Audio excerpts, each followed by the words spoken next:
সন্দেহ আছে কোনো? কেন? সে তো 23 ঘন্টা 55 মিনিট লাগাতার এক আল্লাহর ইবাদত করলো। শুধু 5টা মিনিট, আচ্ছা 5 মিনিট না আরো কম, 1 মিনিট, 1 মিনিট না আরো কম, 5 সেকেন্ডের জন্য সে দুর্গার পূজা করে প্রতিদিন। ইমানদার না বেঈমান? বেঈমান। তাহলে তার 23 ঘন্টা 59 মিনিটের ইবাদত কোনো দাম নাই? কারণ কি? দাম না থাকার কারণ হলো ইবাদত একমাত্র কার জন্য? যেটা একমাত্র আল্লাহর জন্য নির্ধারিত, সেই ইবাদত যদি কোনো গায়রুল্লাহর জন্য করা হয়, আল্লাহ ছাড়া অন্য কারোর জন্য করা হয়, তাহলে সে হলো তাগুত।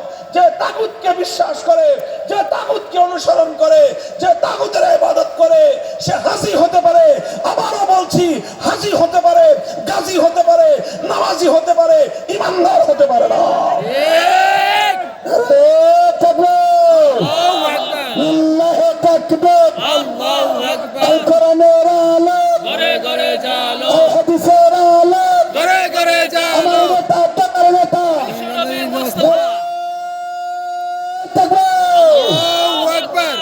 মুহতারাম হাজিরিন, এতক্ষণ পর্যন্ত আমি আবারও বলছি, আপনাদেরকে বলতেছি আমি তাওহীদের কথা, একত্ববাদের কথা।